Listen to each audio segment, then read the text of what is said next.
Hi, I'm Jessica Lahr, and welcome to another edition of FLX Weekly here at FingerLakes1.com on October 10th, 2018. We're live inside the FingerLakes1.com studio, where I'm joined by Josh Durso, Sydney Rogers, and Jim Sinicropi. Good afternoon on this sunny October day. It is sunny and it is warm. It's October?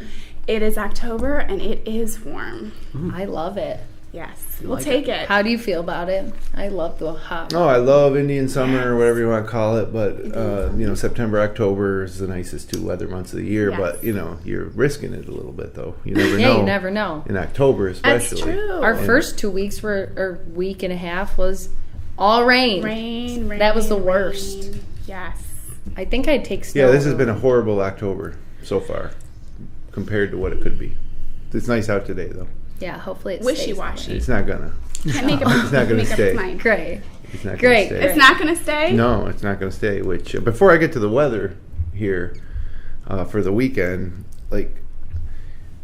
I just wonder, this is how I do weather, almost all year long, especially during golf season, but all winter long. I'm always looking at the long range forecast, and then as it progresses along, I'm looking to see what the weather's going to be like in 4 or 5 days from now. And sometimes with the weather forecast, when you get out past 3 or 4 days, it's never really truly accurate. Right. So I like to watch, whether it's the meteorologist on TV or Drew Montrell for FLX Weather.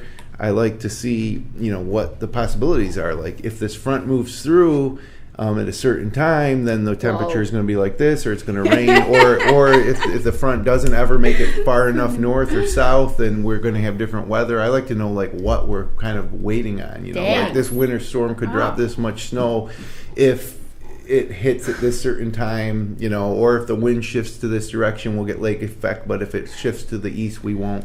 There's more to just the forecast, intense. But I'm always looking at it. But I don't know how you guys do Not weather. Like you wake up in the morning and be like, what's it look like out the window, and then to get dressed, or do you look at the night before, or I think I'm kind of I fly by the seat of my pants. My kids are like, Mom, what's the weather today? I'm like, I don't know, ask Alexa. I don't know. Wow, that's super I just don't really pay attention. Based.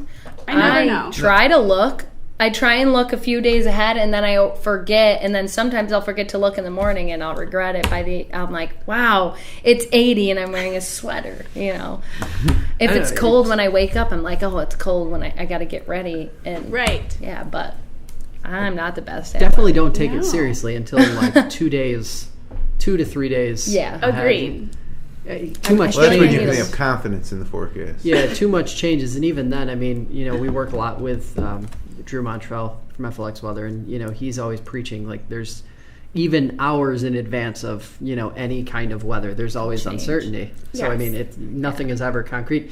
The most I might generally look for is the big swings in temperature. Right. Because that'll sort of give me an Agreed. idea of what's coming. Obviously, if there's a big swing in temperature, like we're going to see in a couple days or tomorrow / Friday, that gives me a better idea that it's probably going to be some dicey conditions at some point. Well, we usually have plans, whether it's weekend plans or around. I play golf on Wednesdays and things like that, so I'm always looking ahead to see what it's going to be like. And That's true. Yeah, when you're outside, it makes sense. You have to. Or when you're going to mow the lawn. It's been really difficult this month because the grass grows pretty fast in October, and we've been getting tons of rain. So not only do you need it not to be raining when you're mowing the lawn, but theoretically you'd like to get a couple days before. Right, so it's dry. sopping wet. Yeah. Well, and I think my personal view has gotten, the window that I look at has gotten shorter too, because I have a commute. Right. Every day. Oh, yeah. So I'm looking at it for road conditions and what I might encounter at some point. It's kind of framing my day around that, as opposed to what's it going to be doing next Monday. Right. It's important, but I'll figure that out Sunday night / Monday morning when I actually have to deal with that. Yes. I guess I try to look in the morning of that day so I know what to wear. But then if there's something going on the weekend, I'll check throughout the week. Agreed, yeah. And I'll be like, oh, right now it's going to rain. That's bad luck. Yeah, you don't do that, it is. That's bad luck. Yeah, I've noticed a few times, that it could be bad luck. Because then I'm like, yes, it's going to be 90 degrees and sunny, and then it's downpour the day of. So Just the worst. yeah, I guess weather's way more intense than we thought. So, what does this weekend's weather look like? Well, one of the reasons I brought this up is because last week I think I said that it was going to be pretty nice on Saturday, just a chance of rain, but Saturday ended up being a washout because when we do this, we record this on Wednesday, a lot can change. I think that our forecast we give here is generally 80% accurate for 3 to 5 days out from the actual weekend itself. Yeah. But sometimes it does change, and so that was a huge change because it looked like it was going to be mostly rain-free last weekend, and Saturday was a total mess. I know. We had people over for a fire and everything, and then everyone ended up having to run inside because it was a downpour. Yes. So anyways, this weekend, Friday's a slight chance of a morning shower, partly sunny with a high near 52, and of course this is Friday. Tomorrow on Thursday we're going to get a significant amount of rain probably as the front moves through, and this 80-degree weather by Friday is going to turn to 40 and 50-degree weather. Oh, boy. So overnight Friday, 30% chance of rain, low around 42, which is going to feel like 12 to us. Exactly. After this, And then Saturday, not a bad day, partly sunny, but high only of 51. So that means, midday you're going to inch into the 50s, but in the morning it's horrible. It's going to be cold. That's fall, people. Chilly. That's fall. Sad. So that's like boots and jacket weather. Saturday night, light jacket. Partly cloudy, low around 40. So we're getting down towards the overnight lows that are going to be potentially freezing frosty. And snowy and frosty. Oh my gosh. And then Sunday, 30% chance of showers, partly sunny, high near 55. So Sunday looks like my pick day, but then rain moves in on Sunday night, low around 46, 60% chance of rain, and then heading back to work next week, a 50% chance of showers, mostly cloudy, high near 56. So, and that's going to stay. There's nothing in the long range forecast that would indicate that we're going to see anything more in the 70s. That's sad. Or 80s, maybe for the rest of the year. So. It's over. No. Montreal, oh my gosh. Even Montreal said that this morning in his update. He said that this will likely be the last time we hit 80 degrees until next spring. Just because it becomes, even if it's unseasonably warm, the next warm-up looks like it's going to be in early November, he said. Well, that's not bad. I'll take early November in the 60s. Right, that becomes unseasonably warm for November because it's not, expectations change. Oh, that's true. Get out those fall clothes from wherever you store them in the winter, it's time. Do you swap out your clothes seasonally? Like you change your closet and take out all the fall and put in the spring? I don't know. You say, well, I have one closet for short sleeve, like golf shirts, another closet for like long sleeve dress shirts and pants, and then I have t-shirts and drawers and sweatshirts and pullovers all like jammed up top of the closet. Yeah, wow. That's still pretty organized. Yeah. I need more closet space. Yeah, I have a lot of closet space for the first time ever, so I'm like, wow, I can do stuff with it. Like, I always had no closet. Now I actually have two big closets. That's a beautiful thing. I do need to get rid of clothes. Anyway. That's a different subject. All right, Josh, what do we have going on in the news this week? We got lots of things going on in the news. So we have a pair of Inside the FLXs that are going to be coming out this week. Leslie Danks-Burke of the Trailblazers PAC. She's going to be talking politics, local elections, that sort of thing. That'll probably be coming out on Thursday or Friday. And then on Sunday, our Sunday conversation is going to feature a talk with the Greater Rochester Health Foundation and STEPS here in Seneca County, talking about food scarcity, food insecurity, connecting health services to really, really rural communities, that sort of thing. Good. Super interesting conversation. Mm-hmm. This morning we recorded the New Look Debrief podcast. So we're going to be coming to you weekly with the Debrief podcast now. Awesome. We'll be cycling. We're going to be cycling through some new hosts, different hosts. I will be the common thread on all of them. Jackie Augustine will still be doing 2 shows a month with me, but we'll also be having some other newsy folks on the program. So that'll be very, very interesting. Yes. Like Gary Gnu. Yeah, lots of. Do you guys know who Gary Gnu is? Just wondering. No. Nobody? GG. Double G. Great Space Coaster, I think was the name of the show. It was a morning show for kids when I was younger. Really? Gary Gnu. Oh, well, when Gary you Gnu were a he was kid. a Gnu that read the news. Gary Gnu. Sorry, Josh. Go ahead. That reference didn't land. He'd make a great guest, though, Gary Gnu. So we've got lots of other stories on fingerlinks1.com. Download the app. Follow us on Facebook and Twitter. But this is what I really wanted to talk to you guys about today. So did you hear about the controversy around Little Caesars? No. So this video goes viral, and it's somebody literally just took their phone out like this, started shooting, because there was a cart full of DiGiorno pizzas, frozen DiGiorno pizzas at this Little Caesars restaurant in Indiana. No way. What? Yeah. So this video goes viral. The company has to respond because there's a bunch of frozen pizzas, and the caption that this guy threw on it was, "This can't literally be happening in front of my eyes." So what they're saying is Little Caesars is warming up DiGiorno's and sticking them in the Little Caesars box. But the two pizzas don't taste anything alike. So so the company wound up having to respond. Yeah. And they said, "Whoa, wait a second. This is a complete coincidence. Don't worry." It turns out there's a Kmart next door. The Kmart was emptying out their stock of leftover, soon-to-go-bad frozen pizzas. Happened to all be DiGiorno's. What do they do? Maybe that says more about DiGiorno than it does Little Caesars. Yeah. They were on their way to the dumpster when this guy happened to shoot the video. Just a coincidence. They share a dumpster, apparently. Huh. Walmart and Little Caesars share a dumpster? No, Kmart. Walmart. Oh, Kmart. Yeah. Kmart. So yeah, that got me thinking. When you go to a pizza place, particularly a chain pizza place, not your mom and pop sort of operation, do you ever worry about what you're actually getting? Because a lot of those chain places do the sort of throw it in frozen to. Yes. Do you ever want, or do you just eat it and just totally satisfied? Hey, this gets the fix. No, I don't wonder. I mean, I know what a Domino's pizza tastes like, and I know what a Pizza Hut pizza tastes like, and generally when you go there, that's what you get. So whether it was frozen at some point or not, which I'm sure some of the ingredients were, or Papa John's. Wow, you know a lot of variety. I wouldn't be able to remember. I was going to say, does anybody have like an outright, like some of like the pizzas that they go to as far as like... Pizza Hut pizza used to be fantastic. Yeah. Like it used to be great, at least...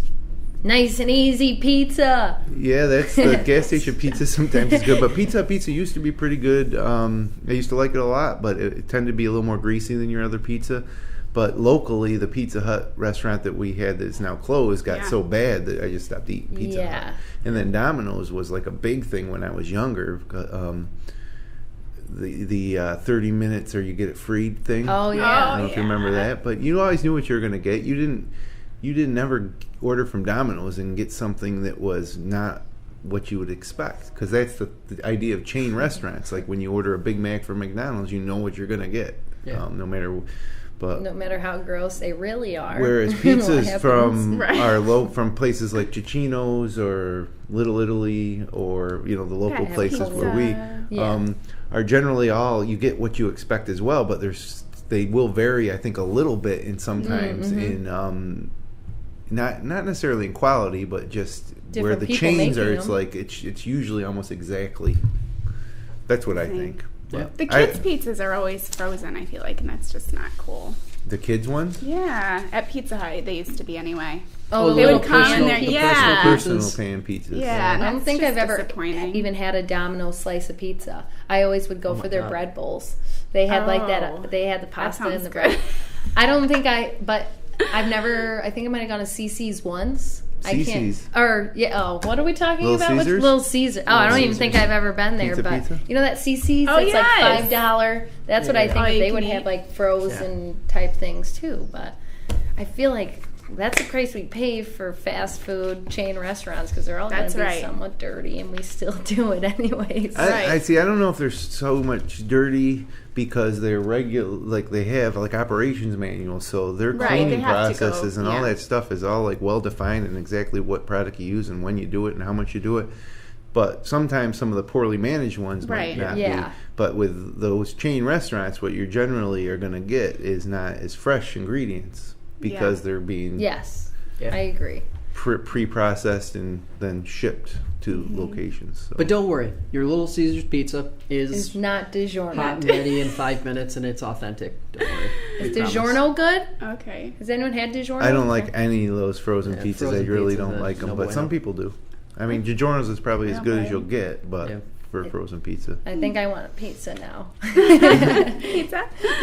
Where's our taste test this week? Maybe we'll do that one show. We'll order a bunch of pizza and see what our favorites are. Compare? I love it. I'm all for that. All right. What do we have going on in the Finger Lakes as far as weekend events go? A lot. of course, this is prime time, so hopefully this weather stays okay for all these prime time. It's not a horrible weekend. Just wear a jacket. Warm. Just, layer up. Yes. But this first one is pretty cool, and I think it's pretty interesting. I haven't heard of it going on yet. But Friday night from 6 to 10 p.m., the Finger Lakes Drive-In between Auburn and Seneca Falls will take people on a haunted walk, to which increases in scariness through the night, as well as an age-appropriate children's Halloween movie at 8:30 p.m., followed by a new and fun slasher film called Hellfest, which is rated R, so I don't think those little kids can watch that. You're going to have to turn that around quick. Yeah. Get those kids out. What I'm thinking because is... when this Hellfest starts, it's up on the big screen. Yeah. Right. I feel like maybe it's like a thing where the kids can watch the age-appropriate run early, and then they tend to maybe fall asleep, and then the parents or whoever is taking the kids can watch the scarier one. But it's interesting. It's interesting. Hopefully they'll be asleep in the car. But admission is $17.99, ages 12 and older, $11.99, ages 5 to 11, and free for ages 4 and younger, which includes a small popcorn if you go. Oh, nice. So it's a fun little Halloween themed thing. Yes. So festive. Yeah. So hopefully, it goes smooth, and they can keep doing that, because have the kids in the beginning and the adults after. Love it. That sounds fun. Would you take your kids? No. Knowing that there was going to be Hellfest. I a would do rated one or R the other. Hellfest? No. You would do one or the other? Yeah. I wonder how the turnover rate would be from like the people at the first movie to the people at the second. Yeah. It'll be interesting to in hear. and out. Yeah. On Saturday and Sunday, you can enjoy beautiful autumn colors of the Finger Lakes from the Comet Express chairlift to the summit of Bristol Mountain. Oh, that would be so pretty. Yes. The tranquil 15 to 20 minute ride is for people of all ages to experience the Bristol Hills and the valley below in all its splendor. You can purchase tickets online at bristolmountain.com. And the leaves are all starting to change right now. Yes, so, they are. That would be And wonderful. Sunday is actually, they call it Fall Fest, so there'll probably be a little bit more going on there at Bristol. Oh, good. But that's every weekend, I think, through October 28th. For Bristol Mountain, right? Yeah, for those sky rides. Yeah. The Waterloo Farmers Market sets up this Saturday from 8 a.m. to 1 p.m. behind the Waterloo Village offices next to the old Save-A-Lot at 22 Locust Street. Mm-hmm. You can join in on fun of music, vendors, merchandise, hot coffee from the cobblestone, and delicious treats, as well as a served breakfast and lunch. Mm-hmm. Nice. There's a little hidden gem there, but you got to go around downtown behind the buildings, kind of. And, right. You could stay there from breakfast all the way to dinner and have little treats, yes. I feel like. You could. Well, breakfast and lunch. Until 1. Yeah, until 1 p.m. The Staburn. The Staburn family invites your family to a day on our Finger Lakes farm just off Route 14 on the west side of Seneca Lake for their 3rd annual Fall Family Festival. Hay rides, farm tours, lots of kids' games with prizes, pumpkin decorating contest, petting zoo, bounce house, play area, and local vendors means ton of fun for everyone. Admission is free, and games are just 50 cents each, so bring the kids for an hour or the whole day, starting at 10 a.m. That sounds fun. That would be fun. That's an incredible place. Staburn Farms, yeah. Everybody will have fun there. Yeah, that's cool. They have and a the website. We actually host it here at Finger Lakes 1, so just pop in Staburn Farms into Google, and it'll take you there. SHTAYBURNE. Yes. Yes, you have to sound that one out. Staburn. And last but not least, you can discover the many and varied stories of Glenwood Cemetery's residents with volunteers and staff from the Geneva Historical Society. Walk in and around the section in Glenwood Cemetery containing burials removed from the old Putney Street Cemetery that was on Milton Street. Remember when Jessica used to read the October events? Yes. It would always be very spooky. Oh man, great! Now I can't, yes. get up to that. I could try, maybe next time. Glenwood Cemetery's residents. That's the dead people. Yeah, thank you. I was wondering that. The tour starts at 2 p.m. and costs $5 per person. Payment can be made in advance at the Historical Society office or at the beginning of the tour. My thought is that tour would have started at like 9 o'clock at night. And bring your flashlight. Some of those cemetery Right, when tours it's do, dark. and maybe they'll have another one there. But yeah, So that's kind of weird and creepy. You're just going to go look at removed headstones or spaces where bodies were transplanted. Yeah. I don't know. Fun. If you're a history buff, a local history buff, that would be interesting. I think. I'm sure Yeah. there's lots of interesting history. And of course, to talk there's about. more events under our community calendar, which is under the local listing tab at our homepage at fingerlakes1.com or the app. There's many things going on. Those were just a few of the fun Halloween, festive, October. Yes. Fall We're running fest. behind. We should probably move ahead to Wow. photos right away.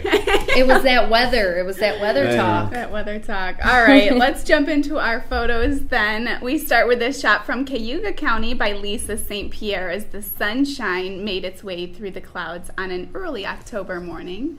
Oh my God. That's Yeah, really cool. We like that. Those are trees and fog and clouds. It's good. Yeah, that's Gorge. awesome. Yes. Summer.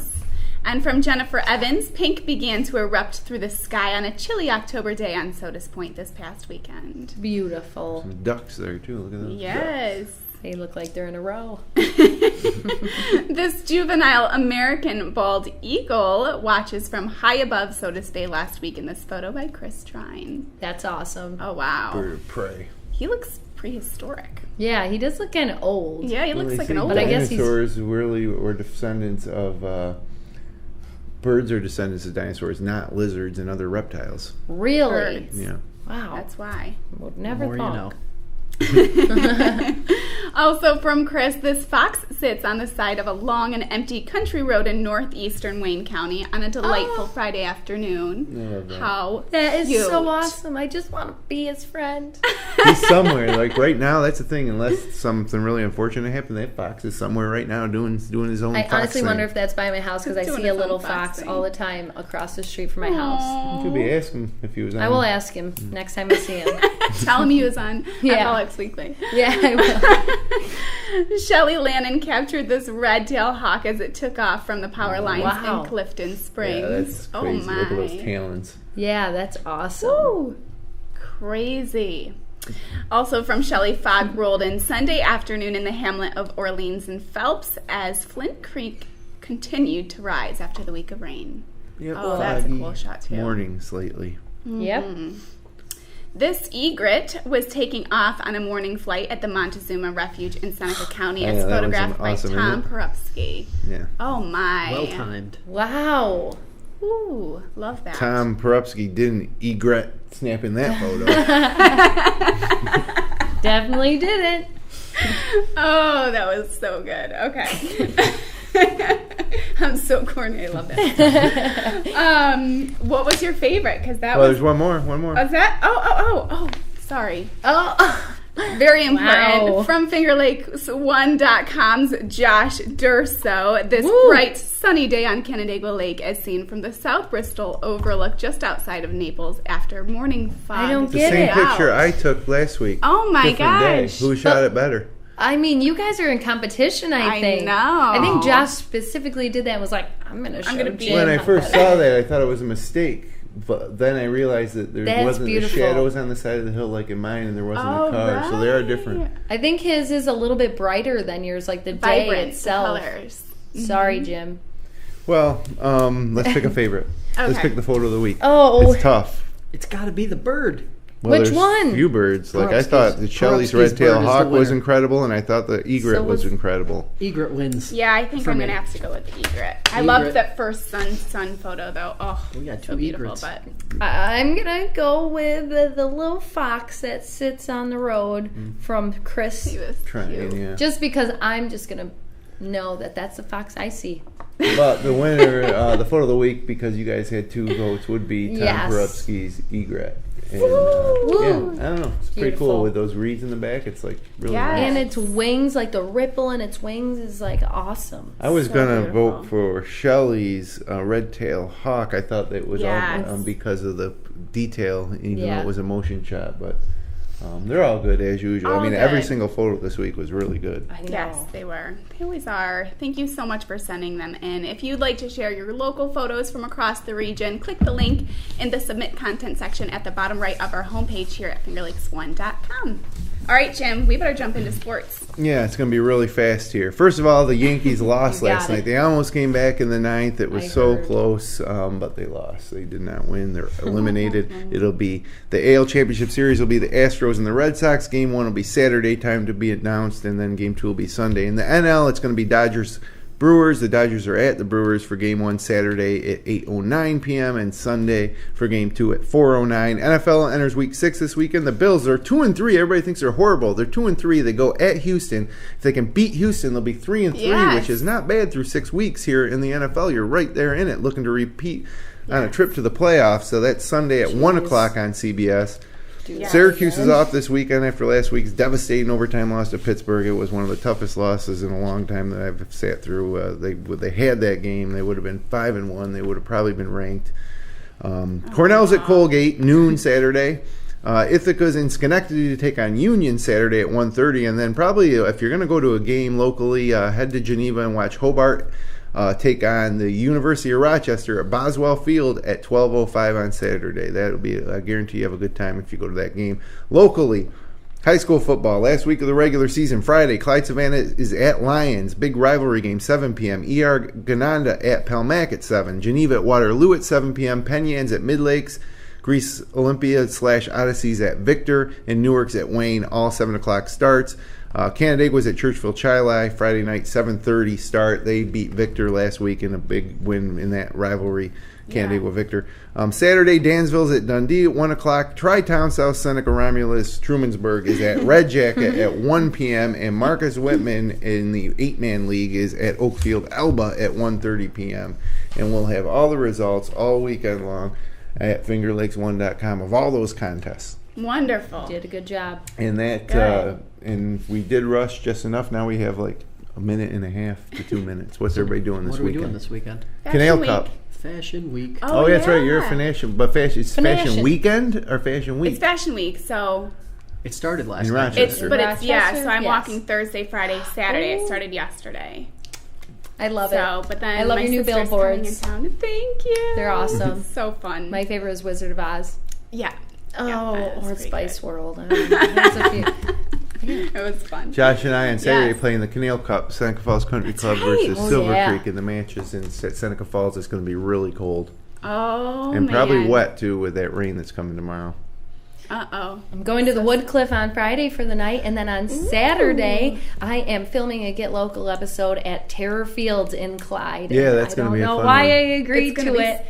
It's going to be spooky. It's going to be scary, and I'm going to cry probably because I don't love haunted houses, but I'm doing it for you guys. You're filming it? Yes. Oh, that's So be on the lookout. That'll be up at the beginning of next week. And you guys need to get out there. It's one of the scariest ones in the Finger Lakes. It's a scary Why I'm doing it, I have no clue. It's called the Hillbilly Hell or something. Oh, no. Yeah.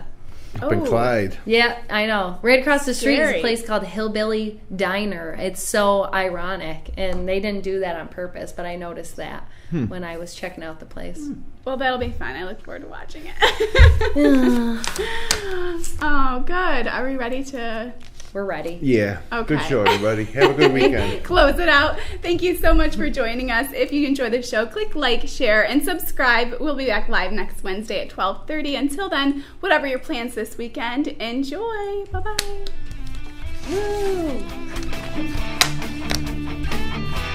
Woo.